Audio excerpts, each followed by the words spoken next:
do intro.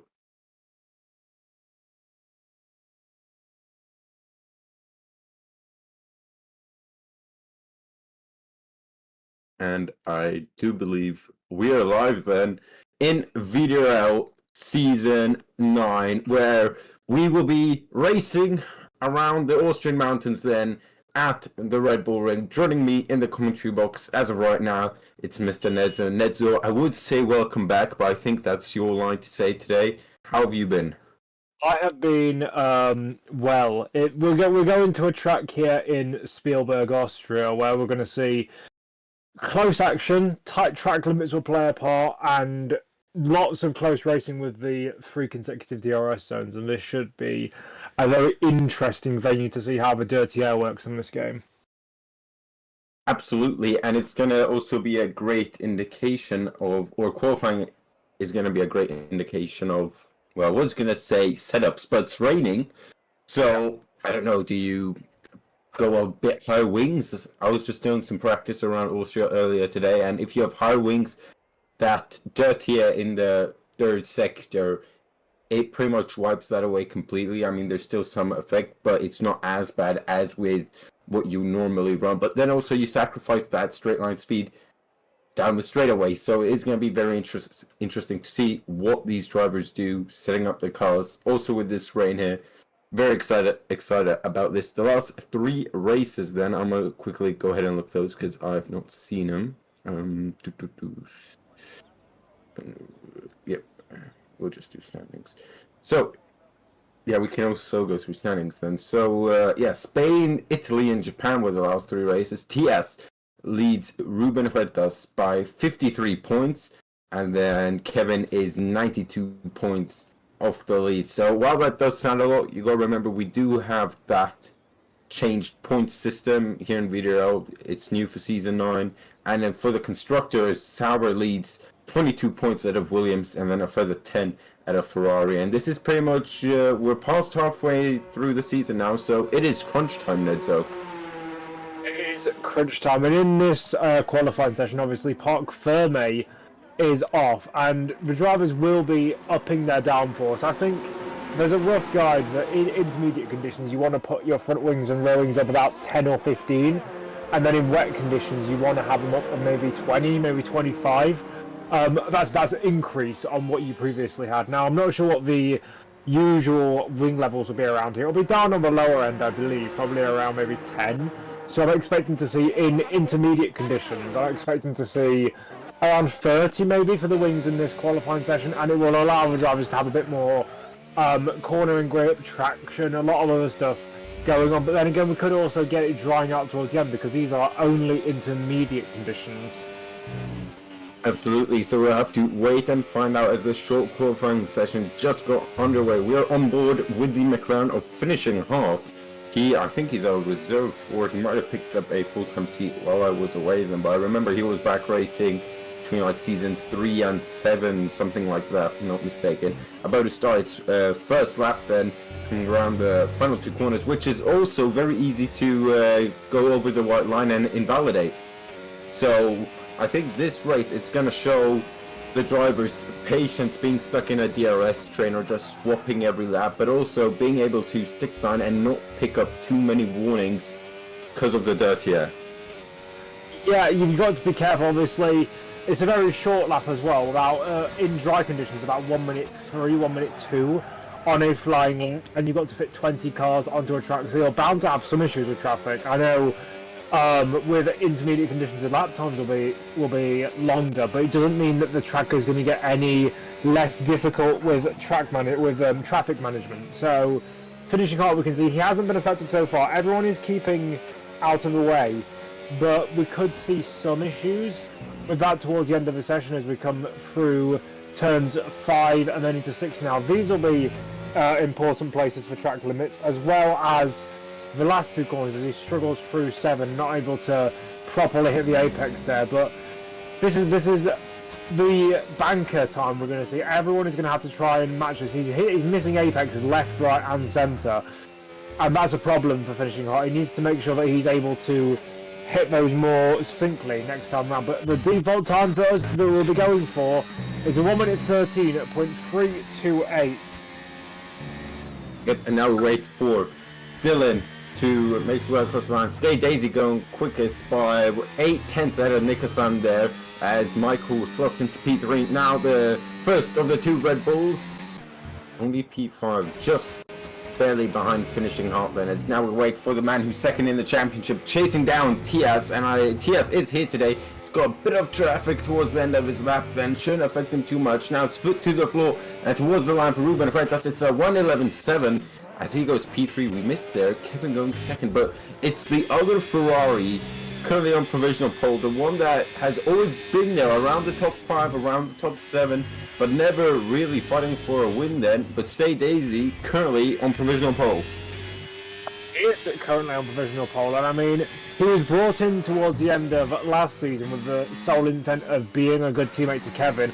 We haven't really seen him up at the top, to be frankly honest, and he's not been the best of wingmen, but maybe he could prove wrong because he's 3/10 clear of Kevin. Maybe he's on a different setup, maybe there's something going on with that car, but he's 2 and a bit tenths up on Kevin, and well, it looks like it's going to be quite interesting between those two, because if that initial form is correct, Tiaz needs to improve, Toro needs to improve, and the rest just need to try and get up to what Stay Daisy's capable of. As we see the Alpine of Thomas Pinder is struggling on the final 2 quarters. You can see how much he's fighting the rear end, and as across the line it's going to be P10 then ahead of finishing hard. We saw also Dutchy and Werner both in the 14s. The only driver is in the 1 minute 14s then. So listen, we're talking about the gaps being small around here, usually in a dry close session, but in the wets then, I mean, there's a lot of time to be found. For example, in turn 3 just under braking, so those gaps, naturally, they should get bigger between the drivers. Yeah. The field spread always increases in the wet because you have drivers who are really good in the wet and you have drivers who are just air. Like in dry, there is a lot less variability, and yeah, you can see now at the moment that gap is, 2.8 seconds between the first and the last driver who's set a valid lap time, and that is much bigger than we'd see under normal dry conditions. But it does seem to be a little bit drier than what it was at the beginning of a session, at least in my opinion. Maybe I'm slightly wrong, and maybe it's just localized weather because the front straight is a bit wetter than everything else, as Werner invalidates. But as you can see there, Kevin goes fastest. I think that confirms that the track is a bit drier than it was in previous splits of session. As Stay Daisy goes even faster, so he's decided to one-up his teammate. So yeah, this track is getting a lot faster as the times tumble. Yep, I was about to say, you can see the droplets on the screen. That's DRS has enabled. I was going to say there's still a few droplets there, but apparently race control think it's safe enough to have the DRS, which is huge around there, because as you mentioned, there's 3 DRS on the main straight, then the long one up towards the hairpin, and then one more down towards the downhill braking of turn 4 where Kevin's just gone through. So currently, Ruben Huerta is in front of Stay Daisy, but it's so close between the 2, even the 3 you can say, all within pretty much a tenth then, as we wait. Yep, there we go. Track racer there going even quicker, so it is drawing in, and I think it has stopped raining now, so now we just need to wait for the track to grip up a bit, and it's got 11 minutes to do so, so everyone's going to be getting in, putting on some softs, and probably, 2 sets of softs. I doubt they'll be able to manage 3 runs with different tires. To be honest, if I was one of the leading group, I would just sit in the pit lane until 2 minutes to go, and I'd go out on a set of softs right at the end, because although you wouldn't have familiarity with a track on dry tyres, you will have done practice in these conditions, in the dry conditions, in the build-up to the race, and I'd just wait, because you'll be wasting sets of tyres while the track improves, because the track is very green at the moment. You let everyone else go and put some rubber down, and you just wait until the last 2 minutes of the session, maybe 2.5 minutes if you want to guarantee a lap. And that's what I do. You just want to get the best of the track at the last minute, because the track will be rapidly improving throughout the next 10 minutes as the track gets more rubber laid down on it. Yeah. we see now Nilu here. He's out there on the softs, then he hasn't set a lap time yet, so I don't know, maybe he knew that was gonna dry up. It was a bit of a gamble, but now he's out there on the slick compound tires, just on his first hot lap now towards turn 1. Now the Niki Lauda curve. And it's a very tricky turn, because if you go too wide, you have that yellow sausage curve, which kind of just grips the tire and the suspension and just wants to drag you out wide. But on the apex, you've also got that sausage curve, which if you hit wrong, it will also send you out wide. So you either want to hit that apex curve or be far away from it. And of course, Nilu choosing to absolutely hit it perfectly, and that's where the time is found. Not only through turn 1, but all the way up towards turn 3. Yeah, he's struggling with the throttle a little bit. I saw coming out of 3, he had a massive tank slapper. I want to see how he's doing on the rest of this lap, just to see if that was a one-off. Because he's just there again with the throttle. Yeah, you can just see it's squirming a little bit as Dutchy goes P2. That's the highest I've ever seen him in a qualifying session as we come towards the final 2 corners here with Nealon. First time season properly dry conditions. He decided to come in there, so either he didn't think that lap was good, or he's just doing what I suggested, which is waiting for the track to properly get up. Yeah, also that second last turn there, turn 9, you want to be right on that apex curve, man, just to make the track as wide as possible, as far away. So he's just getting a feel for the track, knowing like what the standard is. Like, it's only going to get better from here, which is a very smart thing to do. Like you said, just get out there, familiarize yourself with the current conditions then. As Nicholson is another one out there on the softs. So there's not a whole lot of drivers out there right now, so I think they are waiting until the last couple of minutes. Once again, Nicholson missing that apex curve, but then absolutely hitting turn 10 beautifully. DRS open, ERS all the way up to the line, and it's a 166. Still, I mean, in these conditions, I would be expecting 1.5s then, because, I mean, it's not perfect conditions. A mid 1.6 still seems a tad bit slow. Yeah, I do expect, I mean, in real life, we're usually faster than real life. In real life, pole time was, I think, a 1:03 or 1:04. So the fact we're not near that, as Nicholson has an erroneous spin on the exit of turn 3, I'd be expecting a lot quicker than the times we currently have. We'll have to wait until the big boys set their lap times, Kevin being one of them. But what I have noticed now, though, is a lot of the drivers aren't using their what's called their ERS allocation for the lap, or their how much ERS they have for the lap. They always leave a bit left, which, I mean, it's free lap time if you use it, and you gotta find out where can I use it, how much can I use it. But if you've got a bit left, and I saw with Nicholson it was about like 15-20%, that just down like this straight, for example, makes a huge difference.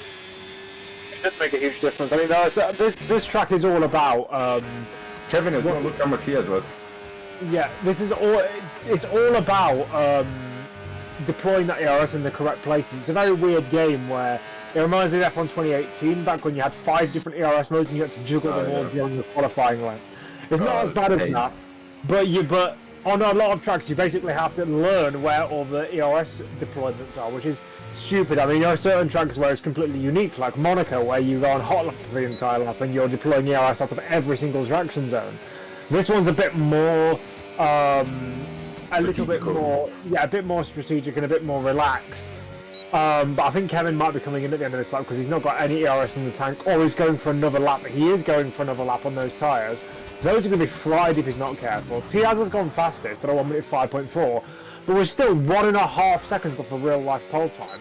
So either this track is going to green up in the last 5 minutes, or these drivers are slow and they're even slower than Lando Norris. Yeah, and back to that ERS thing, it's actually more worth it going on medium and overtake instead of just going hot lap and overtake, because while medium is slower, you get more for what you pay for compared to hot lap, right? Now that's something that these drivers, that I also had to get used to after 24, or did 24 have that? Yeah, 24 had that as well. Yeah. Yeah. Yep. But yeah, back to 2019, I mean, that was horrible. You'd have, to be fair, it was nice having all those modes, low, medium, high, overtake, hot lap. But I would rather see engine modes back again. I know that's not going to happen because of the rules, but having rich mix on fresh tires was always nice just to feel like you're pushing a bit harder. Anyway, Kevin goes quick and it's now 1:3.8, and that was on old tires. Just need to check now. 4 minutes 45 left. He should be able to come in, drop on a fresh set of softs, and get back out there for his final lap then with 4 minutes left. Very short lap time. Stay daisy now. 1:37 goes quicker by a tenth. So the two Ferraris switching back and forth between P1 and P2. Ruben Huertas also quite far behind him, 4/10, but his lap also was quite a bit earlier. So, I mean, this is going to be down to who starts their lap last, and also doesn't invalidate, doesn't leave it too late. Yeah, this track is drying out rapidly, and I think this is where we're going to see the main bulk of the improvements. Had the rain dried up maybe 3 minutes later, we could have seen properly last over the line stuff, but I think by the time we get to the last minute or so, people will have evened out their, like, I think the track will have evened out in terms of grip, because that's what this game is like. It's very much a analog system of weather. It's not as progressive. It will have like a set amount of rain for a certain amount of time, and it will have a set amount of cloud, a set amount of sun, and at a certain point it just levels out and you can't gain anything more in terms of track evolution. And I mean, Dincho is going purple, so this track is clearly improving, but I don't think we'll be getting true last man over the line stuff. I'd want to see that, because we've nearly seen some amazing pole positions, especially in real life. I remember 2013 Belgian Grand Prix, Paul di Resta nearly started on pole for that race. That was an amazing qualifying session.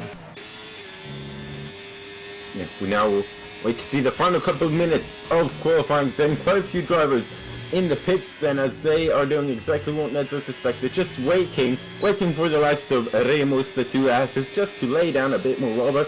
And the clouds are starting to clear then slightly. I doubt we'll see any sun this session, so yeah, you can go ahead and put that sunscreen back in the bag then. And Werner just clearing the traffic of the Aston Martin.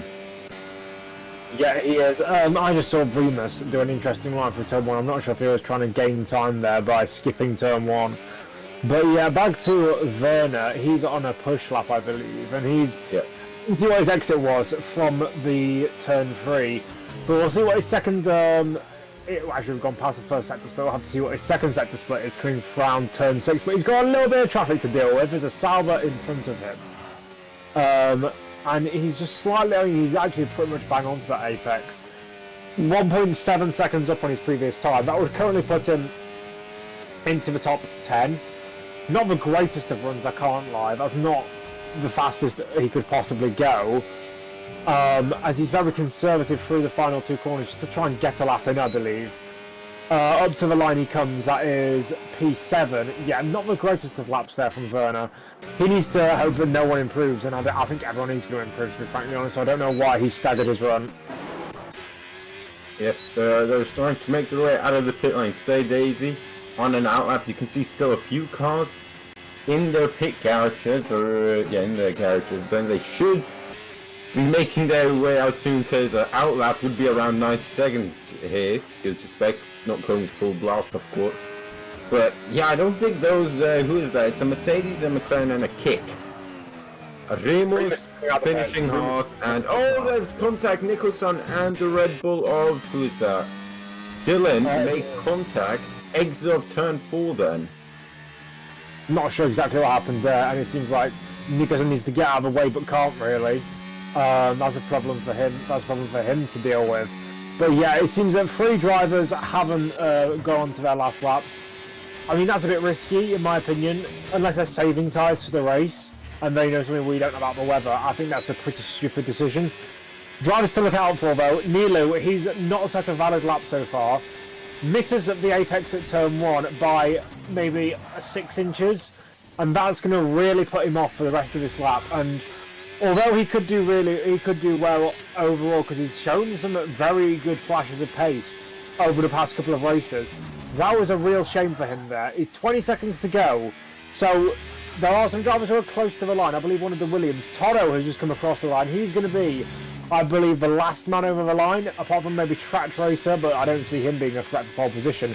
Remus is definitely Remus is definitely double purple.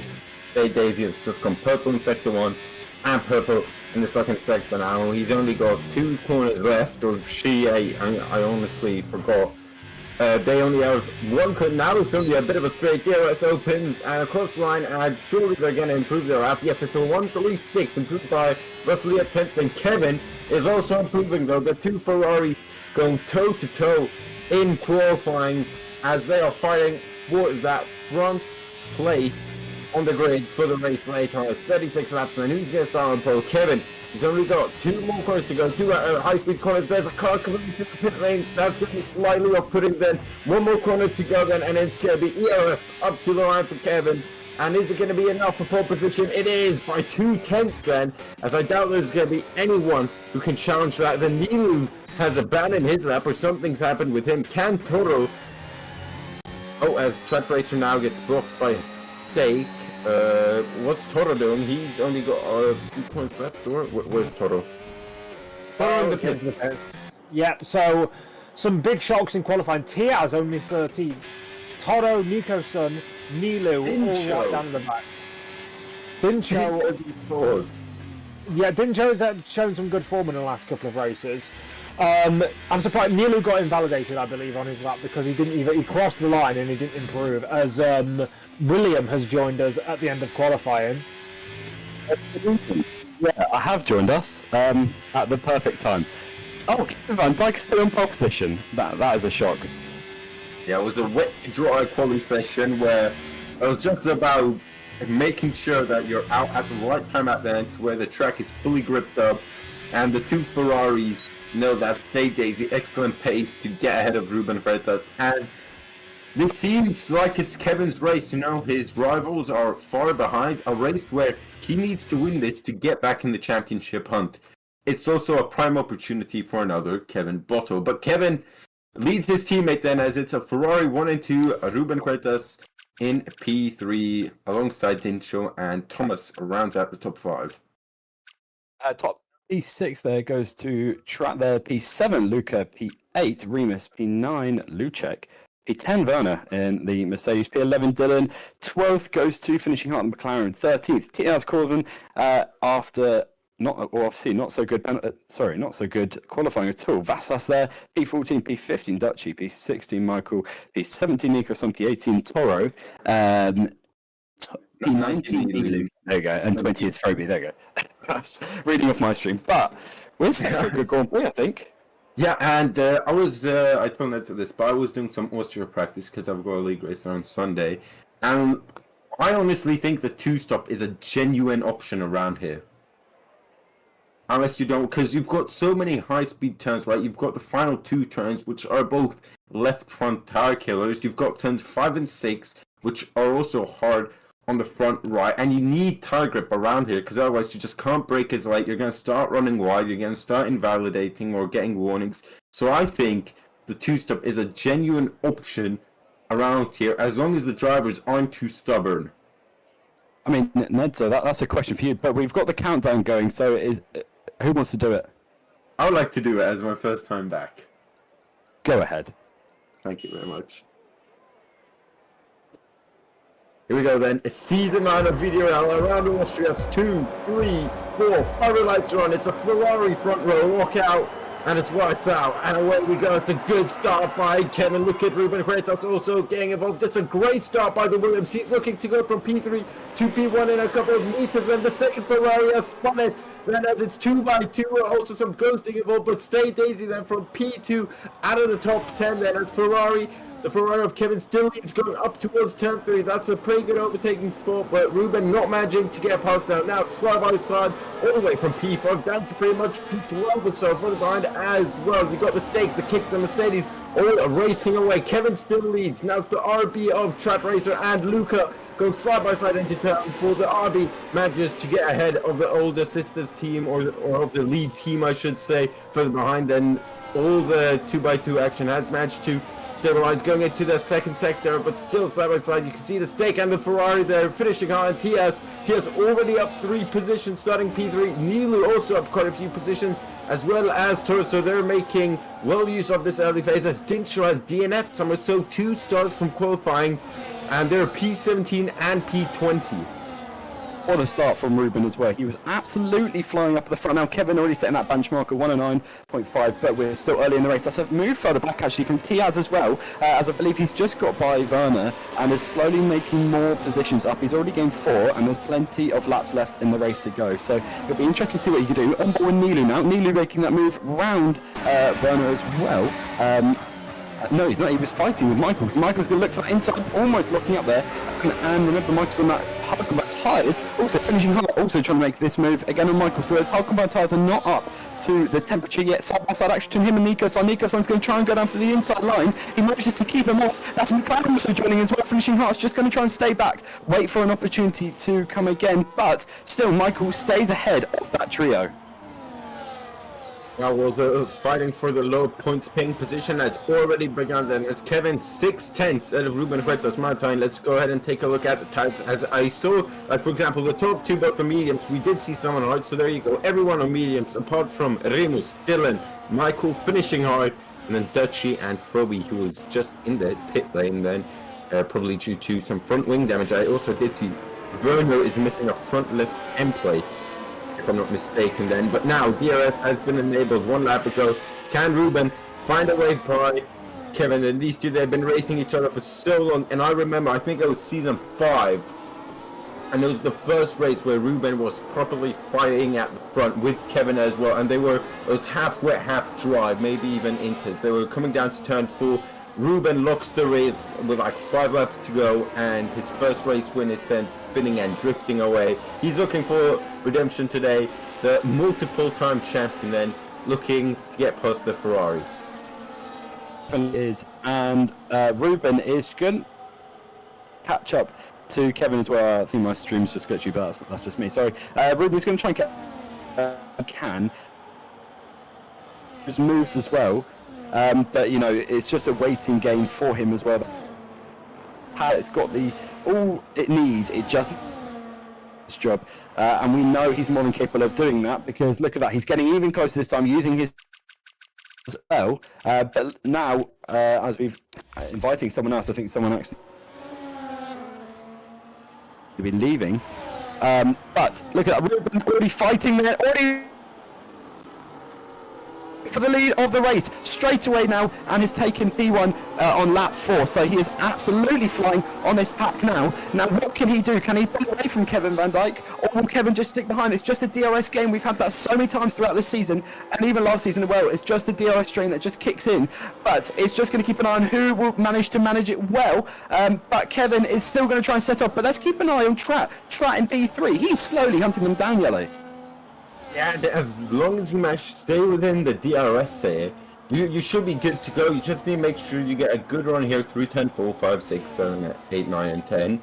But then half of the lap, it's just foot to the floor, or like for a long period of time. Right? And I remember back in, I think 2 seasons ago, Mexico or something like that, me and Nedzo were talking about how the undercut around a track like this, which is so high speed, it doesn't really have that big of an effect, because if you don't have DRS, then you just lose so much time on the straight compared to what you gain in the corners. Nedzo, you might be able to throw in the proper statistics, facts about this. What do you say about the undercut around a track like this, where high speed is so important? All you have when you're trying to execute an undercut is you want a track, for example, like where we went to last weekend in real life F1 with Spa, where it's just such a long lap time that new tyres, you gain so much time. But with a track like Austria, where the time is so short over lap, there's not really much. Like, yes, you can gain in the traction zones, in the high-speed corners, in the braking zones. But in reality, I think that unless you're going from like 20 lap old tyres to brand new tyres, I don't think you're going to gain a massive amount. Like, I think unless the deficit is about 10, 15 laps, you've got real problems. Like Ruben has a real problem with his, I believe he's got a 3-second time penalty. He does. That's early for him. Usually he doesn't get those, but on a track like this, it's so easy to get, but still so unheard of from Ruben. And there's the second 3-second time penalty. Ruben was the first one to get a 3-second time penalty. I think that's the first time that's ever happened in VDRL history. It definitely so is. Something. Yeah, I was going to say, I've never seen that before, actually. So it's interesting to see that happen. And that's actually going to play an interesting part as well throughout the rest of the race. To see if he can pull that gap away from Kevin Van Dijk. Tia's already up into P4 now. He's slowly on his hunt for that lead. And that's a side action there between Nilu. Nilu onto the inside line, and he just gets past Dylan there. We know Nilu has got some extraordinary pace. And I believe he won, if I'm wrong, I don't know, if he won in Japan? I think he did after beating Diaz because he had a penalty or something like that. So Nilu is on an absolute flyer this season. Dylan, though, is going to try and catch up to him where he can, but Nilu just pulling away even more because he's onto the back of the house of Lucek. And will Lucek manage just to hold him back enough before we get to turn 1? We know Nilu will try and play smart, Dylan getting the better exit off the corner as well. So who will be better out of turn 1? That'll be the question. DRS train will just be filtering through. I'm sure that Haas will possibly losing not 1 but 2 positions now. DRS being activated. Nilu's going to fly off ahead, but will it be enough for him to catch up? Actually, that gap is still not there, but no, never mind. Nilu's looking, he's going to try and get the line. No, he's not. He's still going to wait for that other DRS opportunity now to try and take that position back, whilst Dylan is still going to wait for that as well, because he will definitely want that. But Nilu making some action between him and Lucek, already taking the and is now going to try and pull that gap to try and not allow Lucek to get that DRS. Wow, well, they're still fighting P7, P8, P9. Nilu then following TS through nicely. Then he's a couple of seconds behind, but that's just the quality of TS. And of course, TS started, I think, like 5 or 6 positions ahead. But someone who has gotten stuck in the traffic is Toro. I'm not sure if he pit, but he's down P14, and he's in fact, he's leading a DRS train. He's not in one. He's just leading one. Something might have happened to him, which I might have missed, but since lap 2, it doesn't seem like he's been making any progress so far. Then as we wait, Track Racer still holding on to that DRS from Kevin very nicely. Then as TS, he can't really close up. He gained 3/10, I think, earlier on, but without DRS, he can't really close up. And it's not like he's that much quicker than Ruben, Kevin, and he's maybe a bit quicker than Track in the final sector, but not enough to where he can put a serious dent into those 2.1 seconds. And that is a big pack there as well amongst all these guys, and it's looking almost 3 wide there. No, it's still almost 3 abreast with the red ball down. Still 2 dive bombs going on at the same time. He comes in and trying to move himself up to further up the grid, and this is the other pack that we've been seeing as well with Dylan also fighting alongside Nilu. Nilu going to try and hold them off where he can. Nicholas has not joined into the battle, so we know Nicholas is very good at attacking, and his defense is also key as well. But Lucek is doing an awesome job holding off Dylan Hopkins, Kunu, because he is absolutely smashing it, considering also he has DRS, but it looks like Nilu is just running off now. His teammate, Dylan's teammate Luca is up the field, so Nilu's going to try and make his way up. That gap now between Trat and Tiaz, 1.8. Right, well, we'll see that by the end of the lap. I'll keep an eye on it as well, if it will go down, and we'll see how much he's getting. Look at that, Kevin is getting so close as well with this battle. Yeah, I mean, it can't be long before he gets that move done.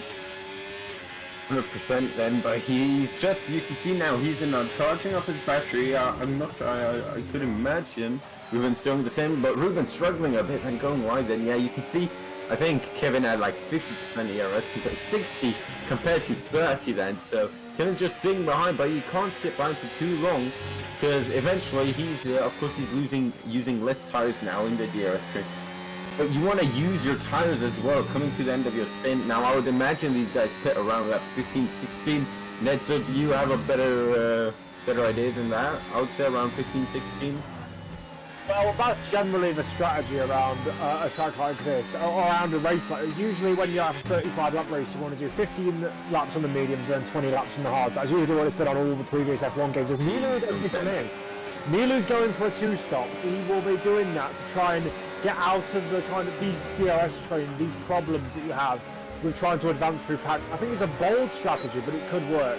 So he's gone on for mediums for 10 laps. I assume he'll go on to these tyres until lap 26 and then pit on that lap. And I'm not sure how that's going to work because everyone else will be in DRS trains, and that's the one thing you will lose out on. Is there is a massive scrap going over the minor positions around the 10th, 12th, 11th, those kind of places. What cars did he go on? He went onto hard tyres, so as I said, I think he's going into about lap 25, lap 26, and then he'll try and do for the exact same stint length as he did on those first set of mediums. either that or he's got some sort of reason why he did that strategy.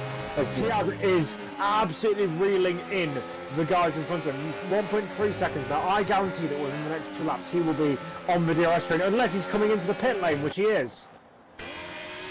That's a So he is coming into the pit lane. So earlier pit stop than what we thought. I thought first of all I saw rain there. Never mind then. Into the pit lane then for what cars? I'm assuming most of the hards. Yeah, what I'm thinking Nilu is thinking here is I gotta do something different. If I just do the same what everyone else is doing, sure I might get like P6, P7, maybe even P5. But if I want to scrap with Kevin and Ruben, I need to try something different. And as long as he does not get a badly timed safety car, he's looking good. For example, badly timed safety car would be in like 2 laps or so. Right, where the guys on mediums can just pit for hards and he's gonna have to nurse his hards to the end, which is gonna be very difficult even with those 3 laps under slower speeds. Then as we see Stay Daisy, his recovery drive and very solid, already up to P7 after spinning down to P17 on the first lap, so he's picking the list off one by one then. Lap 11 now. So what Tiaz did, Tiaz on medium, so Tiaz is doing a 2-stop. So yeah, it could be that he's doing exactly what Nilu's doing, just the middle stints on mediums. As now, Track Racer's coming in. Could this be a cover to the undercut from Tiaz? Well, that could be the interesting part. As I said, Vassas got 3-second top penalty, and there we go. We'll be seeing a lot of those, I believe so as well. 1 second. Well, Remus is coming in after 11 laps on the hard. Wow. Okay, 11 lap on the hards. So that's interesting to see what he's trying to play out. Tiaz now coming past the line. Where is this going to get him so far? Considering lots of cars have already pitted, it's only got him to 9th. So obviously the other cars. No, he's ahead of Track Racer. Oh, there we go. He has done it. So Track Racer missing out. We know Tiaz has got the pace run here. So it was not too big of a shot. But Track, I'm sure, is going to try and sit in Tiaz's toe because that could be a strategy for him, definitely. To get ahead of the top 2. But it's going to be hard because those hards will take a while to grip up around conditions like this where the sun isn't shining, so it's going to be so difficult for him to do that then. But yeah, if he manages to stay within a second, he can use Tiaz as kind of a horse to his carriage then to get him ahead of Kevin and Ruben, who, this is very much what I suspected, Kevin and Ruben being too stubborn to go for the 2-stop and just sticking to a 1-stop then is that would happen. That's usually how it is them. It's definitely that because, I mean, it's just a case of who gets more points in the championship. That's the other part. Obviously, Ruben trying to stay in, trying to tuck in close as well to Tiaz as much as he can. But look at that. There we go. That is Ruben taking the lead there here on lap 13, doing the exact same that Kevin has done to him. So we will just see those switchbacks more and more and more. This time it looks like Kevin will get the DRS and Ruben has already set himself to the defence position, but he knows Kevin won't send a lunge and will wait for that opportunity to come again. There are lots of cars as well getting back, and Trap has managed to get points once again, and Tiaz is going to try and It is also close now. Tiaz then, maybe it's good that they're DRS swapping here, because I mean it's what we talked about, DRS swapping and being faster in the corners. I mean, this seems perfect for the 2 guys trying to undercut the top 2 leaders then, who have still not boxed then, and they do have quite a nice gap to the car behind, so they're probably going to do the same. They're just going to lose through this section A where Track Racer is coming up to finishing out then, who's on 12 lap old odds then. So, and that was close. For a split second, I think Michael Lab almost hit Nico's then, as now the top 3 are into the pit lane. Kevin on hards. Ruben is going on to the also hards, as I'm blind, I need some glasses. But yeah, as expected, Tiaz and Track Racer clearly ahead then, coming out of the pit lane. Where's Ruben? There's Ruben. Did Ruben clear Kevin in the box? I think he did. Yeah. Yeah, I think he did. Yeah, it seems it. But right, Kevin had to wait for Nicholson, I'm guessing. Yeah, that makes sense if he did, I think. But on back with him now, and Nilu. Nilu. There we go. Nilu is setting the move already, and he's got up to P6. So Nilu is going to try and do a little stormy stint on these tyres and try and take the lead in the race. Say Daisy, the person who's at the back of the grid on lap 1, is now up to the top on lap 14. So what a comeback that is, obviously yet to pit. But still, that was an amazing comeback from him. Nilu still going to try and catch up to finishing hard, diving into the pit lane this lap. So Nilu will definitely... Oh, that's close, and that's getting even closer that time as they will almost come together. But we know these drivers, they definitely won't be trying to do anything stupid. Daisy. Oh, there will be cheeky things from that. Very sorry, and say Daisy 10-second time penalty speeding in the pit lane as he now drops further and further down the order, which is a shame. Track taking the lead now onto TS now, and he's done it already with that DRS. We've seen that opportunity come once again. Ruben and Kevin, I'm sure, will be back at it again, and he's already done it there. Kevin up to P5 this time. So Kevin is now in the lead, well, in the lead of that battle, but these two up here, they're the ones to keep an eye on. Trat is having an absolute flyover race. He's got great pace. First I thought it was wrong because he was in the DRS. No, but he's got some actual race pace and racecraft, which he's showing off there.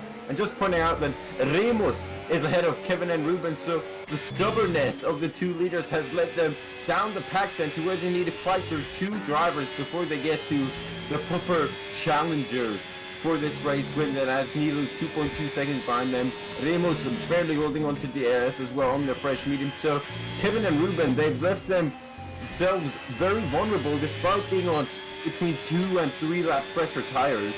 They've still left them in a not so great position on track then. So it seems like the undercut is a whole lot stronger than what myself and Nedso were expecting. It definitely is. But look at that, here's some once again. He's done it again. TS goes to the top of the table so far. Obviously, we're only on lap 16. Trent is not going to let that. He's going to try and fight back. But yeah, those clouds up there are looking quite dark. They are looking quite dark, and these are the conditions that we had during qualifying once it stopped raining. But surely, I mean, I guess it makes sense the rain to come around lap 22, 23. Because obviously you can't stretch that on a single set of hards. Some people think, oh yeah, I can do that on mediums easy. Others think, oh, I'm going to need a set of hards for this. But it's going to be so difficult, even with rain, because everyone's got a slightly different strategy, despite everyone only being on 2 tires, which of course makes sense. The slopes are horrible around here. Some people might be nursing it to the end. Some people are pushing like hell to box again. One of those guys that we know for sure is boxing again is Tias and probably Remo.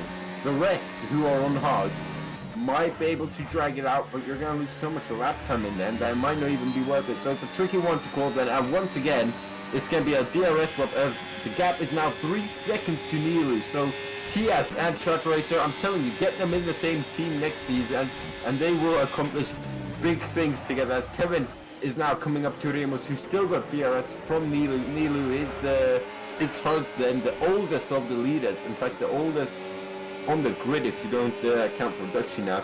Well, that's 17 out of 36. We're soon halfway. Nedzo, how has this race panned out compared to your expectations from the strategy?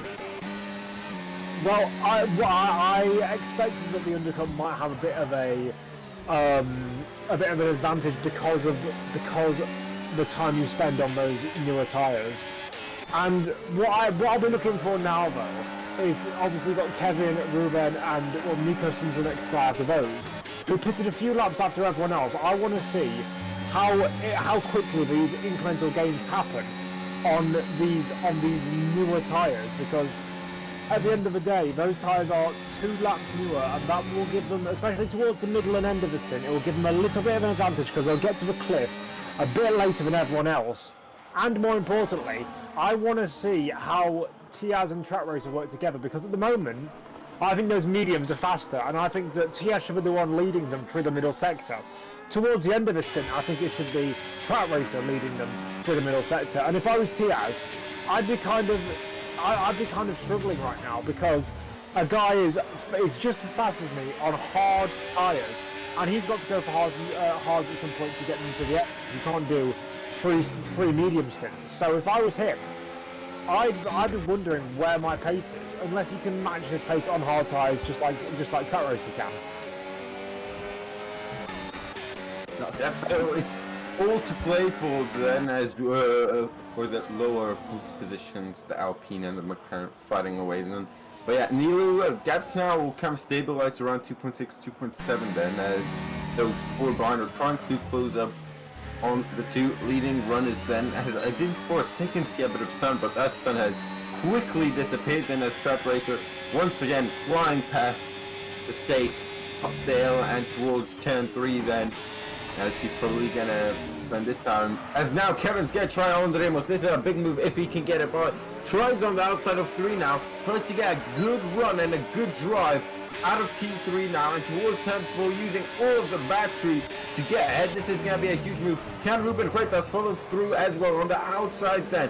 Looking to get involved. He gets on the power alley as now they make their way towards turn 5 and turn 6 and Ruben with the inside. Ruben is ahead of the stake and now they can focus on the Alpine of Nilu who doesn't have DRS. Just one battle can change everything for him there, and Ruben already moves up to another position. Remus, dropping 2 positions there, so he's not going to be happy with that, especially with those team standings coming in. But obviously, it's going to be interesting to see, will Ruben try and catch up to Kevin?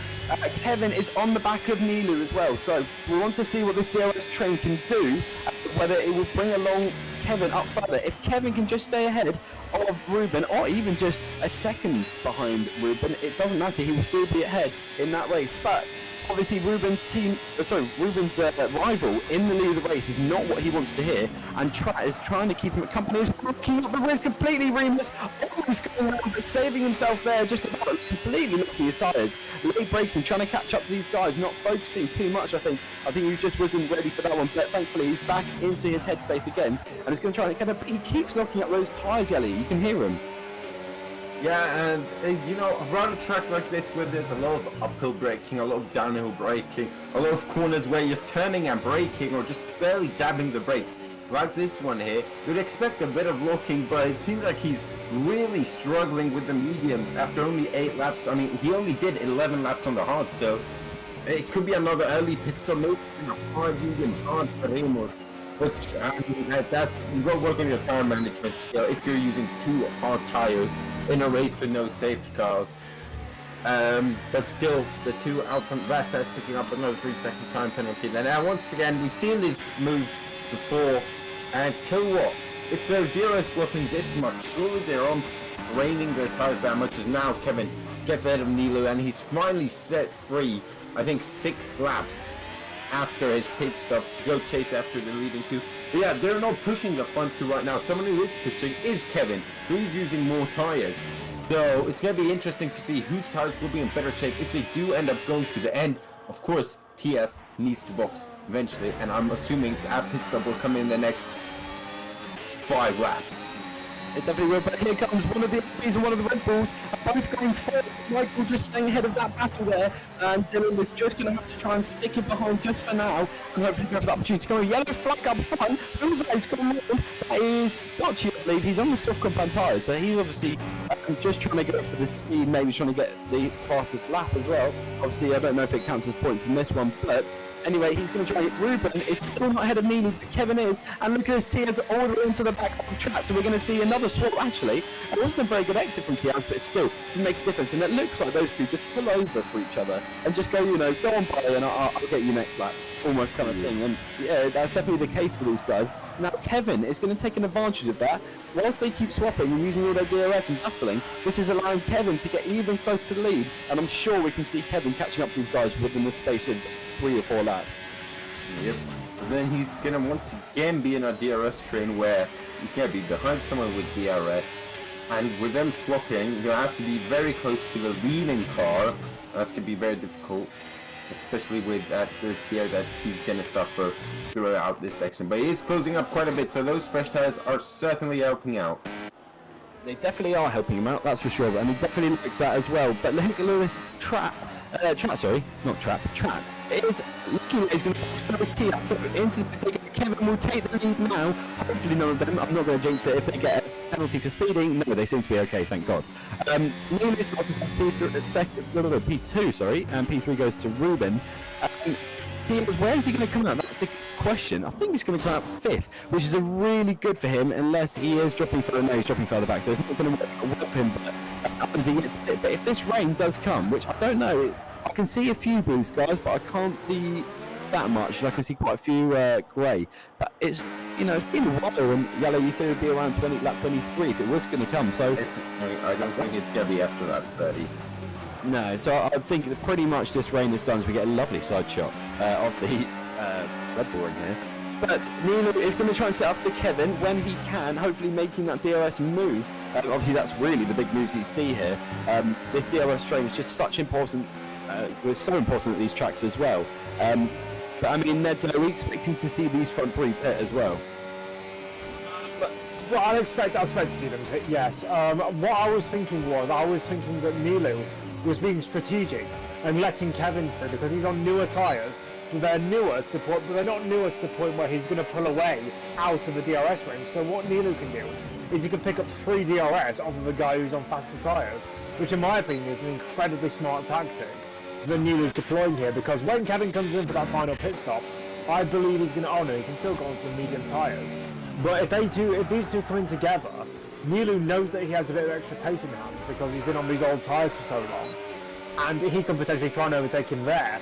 Especially considering that guys like Ruben have a 3-second time penalty, and Tiaz and Track Racer are going to have to slog through and battle through all these guys.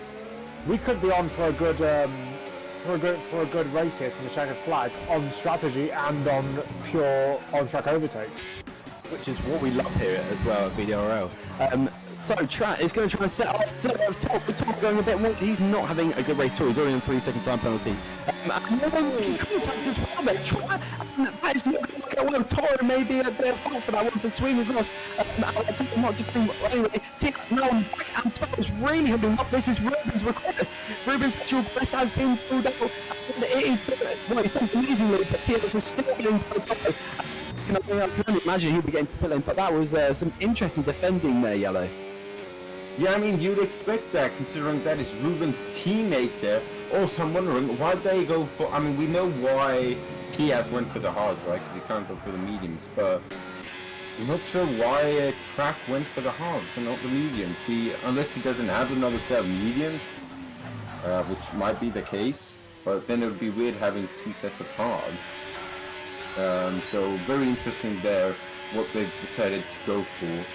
But yeah, Stay Daisy then, who, it's going to be interesting. These guys, like Nezza said, they're going to be running out of tyres, and it felt like they left the first in too long for a 2-stop, or too short for a 1-stop, if you know what I'm saying. Like, they went in that awkward phase where you're kind of stuck here in this position where if you were to pit now, you'd be behind them and barely fresh tyres, but if you stay out, your tyres are going to be 23 laps old, and then, which is also a ridiculous amount.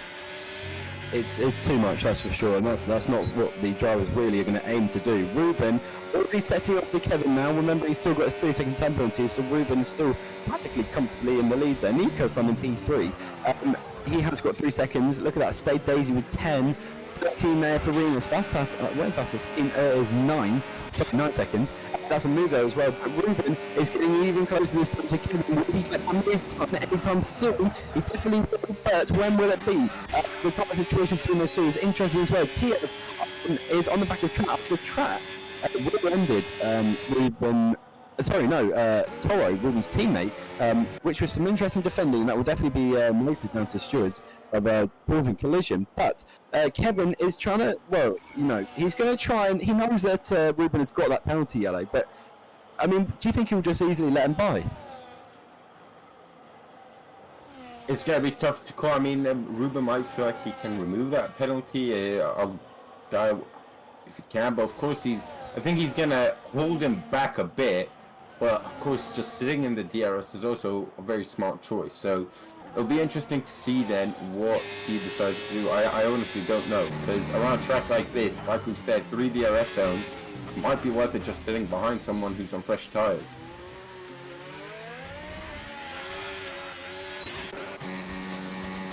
And sorry for Trot, I don't know what happened there.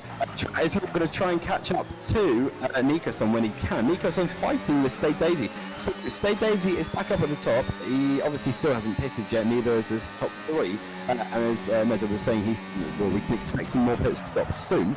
That's for sure. But I mean, Trot has had I mean, we haven't noticed it as much, but he's just had this pace from him is extraordinary. Considering he can catch up with Tiaz and, you know, our main pack runners as well. But look at that, he's already on the back of Nika, so Nika's under a lot of pressure now. Who will be getting that move done quickly? Obviously, Nika's got some different skills, so it'll be interesting to see what can happen from that. Here he comes to try to catch up now, getting out. We come up to the last corner. No, he doesn't really probably doesn't need it. And actually probably does. They're just going to try and find the split stream. Now to the secondary stream, where ending was well, which is a chance to catch up even more. This is going to be a question of who's going to come out first of this big comeback. It seems to be still the Nikas was trying to defend, but look at it's already done things for the outside. We're going to try and defend. He has pushed them out, and there we go. Trap has now dropped another position, all because it was just too close for Nikas on yellow. Yep, also close to the guys on soft tires trying to make light work of the traffic, but they're just not allowing them. They're fighting it tooth and nail then, which you would expect, but now you can see just on traction and corner and grip then. Here we go, in the corners, it's not even a debate, but down the straights they're making life very hard for the guys coming through, which makes sense. With only 8 laps to go, then Tiaz has got after Stay Daisy, then 7 seconds till the leaders. It's gonna be close. This reminds me of Monza 24. The McLaren's hunting down the Ferraris. I remember that, especially. That was exciting because fighting up in front with Michael and Dylan. We've seen Dylan in a lot of battles and Michael as well. But look at these two, they're really trying to go head to head on this one. They're still looking like Michael's going to stay ahead. We always commentate up the front of the field. We never commentate at the back. But look at that, Tiaz for the dive bomb on Stay Daisy, already getting ahead. So he's using Nikas and tries to Nikas as well. So Ruben is now also up to back again. Both families are shoot this moment of time. He's going to move from Tiaz and he's made contact with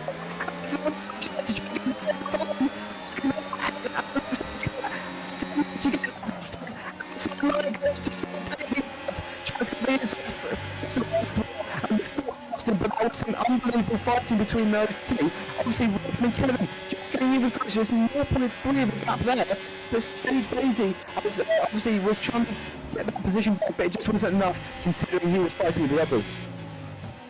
I want to send my apologies out to the viewers. I have to go through it. I mean, I didn't understand a single word, well, I'll be completely honest. Ruben Huertas now switching and getting ahead of Kevin and still with that for seconds. They need to do this now. Minimize the loss to TS, but TS and Trap are doing the exact same thing then. Nexo, 6 laps to go after this one then. Who's your money on? Not sure, because Trap Racer and Tiaz, they are fast, and I don't agree with what Tiaz's moves were on Stay Daisy. He forces him out into turn 3 and then turns it on in turn 4. I think he was being tactical there and trying to bully Stay Daisy out of the way. But on this current pace, they're doing quite well, but I don't know if it's going to be enough. Remember, not only have they got to catch up for the next 6 laps, they've got to then overtake. I don't think it's going to be enough. I don't think it's going to be enough because I think that Ruben, especially if Ruben and Kevin work together, I think that they could guarantee the win for each other here, because if I look at the lap times for Trap Racer, I know he's only got by on this lap, but the lap time on that last lap as I wait for him to cross the line was a 1 minute 7.3. The leaders are doing 1 minute 8, 1 minute 8.8, 1 minute 7.9. So I don't think that they are. I don't think they're fast enough. They aren't fast enough to be consistently gaining unless they properly work together and somehow manage to pull out an extra couple attempts per lap out of thin air. Let's go ahead and have a look at TS's ERS. 44% and Trap Racer's on 13. Yeah, that's the thing. Trap Racer now needs to use a bit of an ERS just so he stays at a Stay Daisy, but now he can charge it up then. 1.6 seconds, oh, and that's a big slide. Trap Racer then, and I'm just going to check. Will, are you there? I am still here. Hopefully I am a bit better. Yeah, your voice sounds so cute now. Oh, thank you so much, Ella. That's very sweet of you. Yes, I'm back now. I was trying to play around with a new thing, and obviously it did not work. So at least we know that one. Something about it. But I was very fortunate with a new microphone as well. I will get on that later. But Trat, obviously we're talking about that EOS opportunity. This is the part that Tiaz actually manages to continue his race pace. Some of these drivers push so hard, but look at that even again. Trat just goes off track. Now, next to that can't be his tyres, can it? Not sure, because, well, Tiaz is one of those drivers who can pull out these moments. I'm thinking Track Race is just trying to keep up, because they were 2 seconds clear of Kevin and Ruben on that last lap. So I thought they weren't going to catch. I think it's a lot more possible now that they will catch. But I think that Track Racing needs to play this carefully. Just make sure you stay within that 1 second window, because if he can stay in that 1 second window, he's got a free podium because of Ruben's penalty.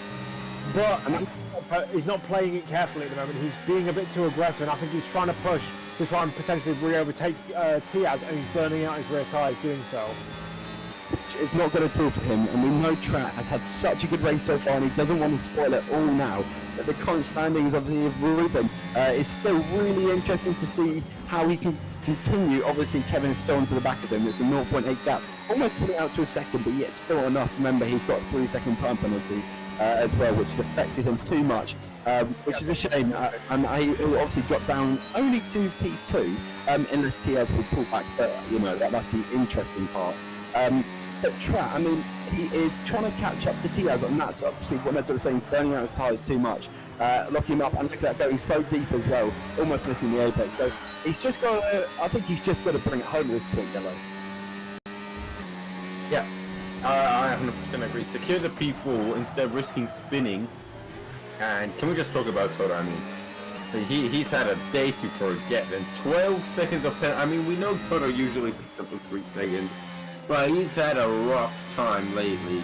Or back when I was there, before I left, then he had a rough. Kevin, 3 seconds. He has 3 seconds. Wow, that's spiced it up completely now. And look at this. Ruben will be cheering in the car from that, because he knows that he is on point now for a win here. So he's going to be very excited for that. Tiaz and Kevin, they must be at the exact same point. And that has not gone well at all for them at all. Gap to leader, Mark, gap to leader. Trapped, maybe even more. Seconds.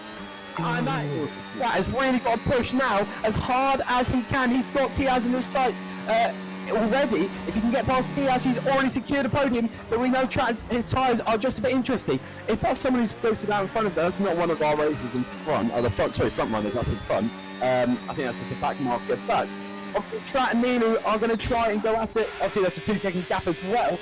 Dutchy, I think it is, yeah. It's Dutchy. And Dutchy, Dutchy can give him DRS, and Dutchy as well. Yeah, Ruben's pulled out a 1.8 second gap to Kevin. Which is perfect, because we've seen they're both on the exact same amount of penalties. Yellow flag, further back, who is that? That is... Renault letting them by, or Mercedes letting them by. Yes, yeah, so that. Froby, there we go. So Froby was just letting the drivers by. I think Ruben's got DRS down the main straight. Has he got DRS? No, he hasn't. He's got to get it down the long straight, though. Is Dutchy slowing up? Well, we're Dutchy. He is going to get it. He is. 1 second. He's got DRS down the long straight. And he's now going to be celebrating the car this time. He's going to catch DRS and slip as well alongside with it. He goes, oh, I'll take that. Thank you very much, Dutchy. And he now moves up ahead. But look at this. It's Tiaz on Kevin for P2 in the race. And Tiaz has already moved up now to P2. Kevin is now losing positions. Trat has caught up with this pack now. He needs to get past him. There he goes now. The DRS opportunity. He's using it more and more and more. And he's going to try and send that dive bomb on Kevin. Kevin's not going to allow this. He does not want to lose penalty.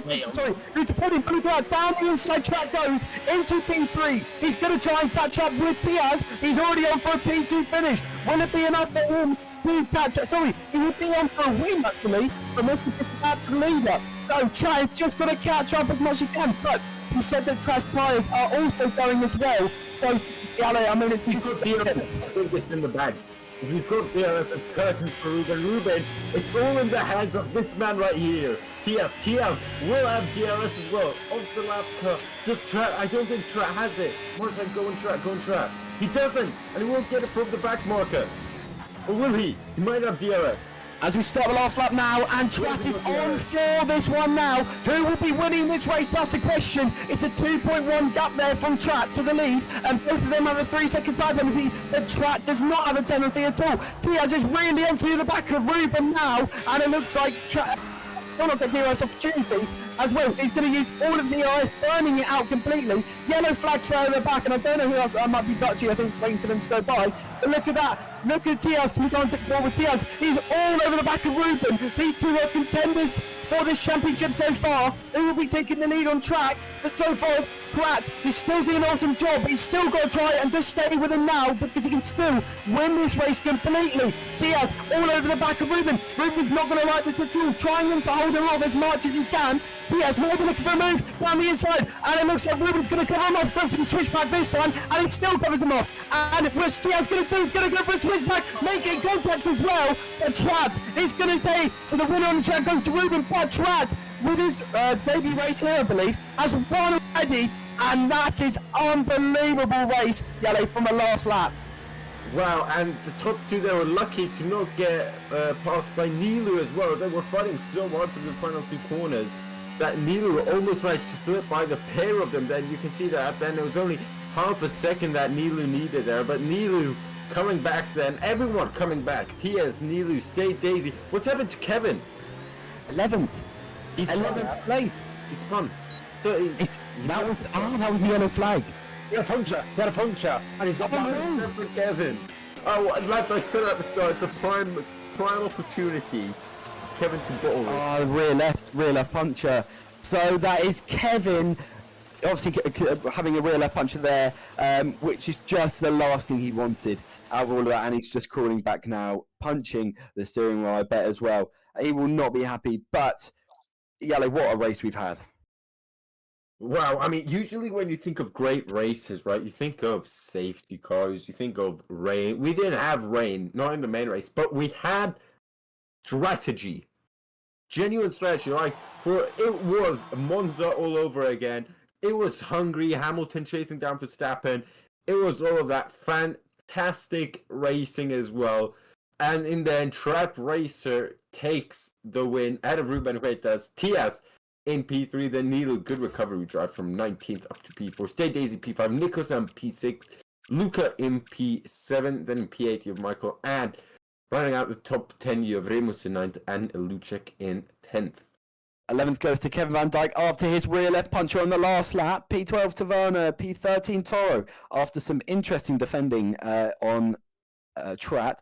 P14 goes to Thomas, P15 Dylan, having some good fights actually.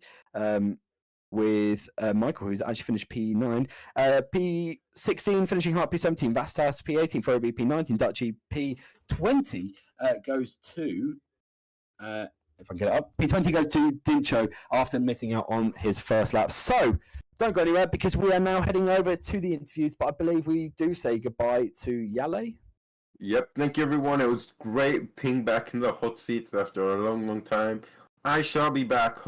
I'm fairly certain I'll be back next week round. I'm not sure where. It doesn't matter because the championship fight got closer now that Ruben just managed to stay ahead of Tiaz. As I'm sure it will end, as it will take good care of you for these interviews. Will we see you in Singapore? That's where we see you. Oh, great track. Which will be very good, which I like. So we'll see you down in the interviews in just a moment's time.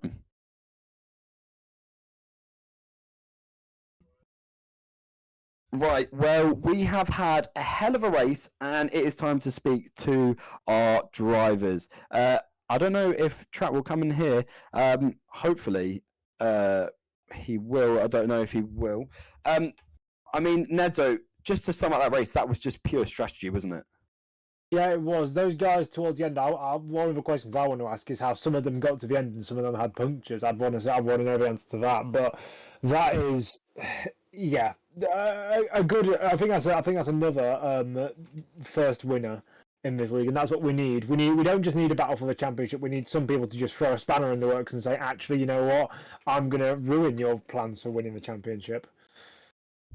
I mean, I wish Tratt was there from the beginning of the season because it's now put up a fight with Tiaz. Tiaz, you know that was for Tiaz. Obviously, we'll get to you, Tiaz. Don't worry. But that must have spiced up a few more things, and I would definitely ask that question. I'm still waiting to see if Tratt will come in here. But we will start with our third place. So, Ruben, that was tense, wasn't it? I wasn't third. Sorry, Tiaz. I'm very sorry. Tiaz, that was tense. Yeah, sorta. Well, I mean, a man of many words as well. I mean, talk us through that, because you must have thought you were going on for the win there, and then that penalty came in. I mean, what happened? Yeah, I was just stupid. I saw that we were probably not catching the leaders anymore, so yeah, I felt pedal to the metal, and yeah, I just went pushing and got a penalty because of it. I think it was fortunate that Kevin made a mistake and lost to Ruben. I think that helped a lot, but yeah, it wasn't enough in the end. I mean, can we also talk about the defending from Toro as well? I mean, did that really affect you? Yeah. I think there was maybe a bit over the line. I'll have to look it back. I don't want to say like it's illegal or anything, but yeah, I mean he was just slowing down on the middle of apexes, and yeah, I think it cost me a lot of time, and I think that's a bit of a bummer. But yeah, what can I do? Well, I think you're still after that in the lead, but I mean, having Trat as well up against you, that must have been, you know, a bit of a shocker as well. It was great actually. I don't know if you guys understood it, but basically the entire race we were working together. We were just giving each other DRS basically every lap, and I think that did save us some time in the end. I think we definitely clocked onto that one. When it almost looked like you were pulling over for him and then just continuing that. But Nedzo, any questions from you? I don't believe so, no. So we move on to P2. Ruben, there we go. Make sure it's not P3. P3, we've just done P3. So Yeah. P2 this time. Ruben, that was tense as well for you as well, because I mean, I bet you were so happy when you saw that both the guys behind you had a penalty. I mean, I knew that I wasn't gonna win. If someone was gonna win, it was going to be or Tias or Kevin since the first penalty. But at the last few laps, Kevin spun, and then Tias got 3 seconds. So I saw Track Tracer without any penalty, really good for him. And then I said, well, at least if I finish ahead of Tias, it's gonna be the best. But still, I'm gonna watch up to the warnings. I think I mean, all the times I went out, I lifted and I lost at least time. So I'm gonna watch it, and I'm sure that at least not all, because I had 5, but at least 2 are not fair. So I'll try to put it out, and let's see if I can win or not. I mean, if I can win or not. If you gave the time back, I think that's all that matters. I mean, if you kept going, but obviously you can look back on that one as well. I mean, Ruben, with you and Kevin, I mean, you were just trying to get as far away as possible, weren't you, when you got that 3-second time penalty? Yeah, I mean, I knew that I needed to be as far as possible, but also I knew that I was going for one stop, so I needed to care the tires. So going pedal to the metal, as Tia said, it wasn't worth. So yeah, I continued the race with those 3 seconds and racing with that thing. Well done, Ruben. Ned's any questions from you? I don't believe so. And he doesn't believe so. So, congratulations on P2. Now we go to our winner, Trat. That was a hell of a race from you, putting up with that fight. I mean, that last lap must have been the most tense lap for you ever.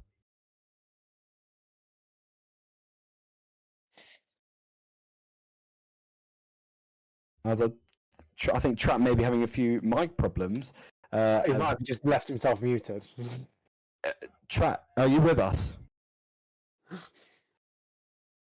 Okay, well, I mean, yeah, that was. Whilst we wait for Trat to sort out his microphone, because he is in this call, but I think he's having a few problems with his microphone. So we may end it unless Trat, can you hear us?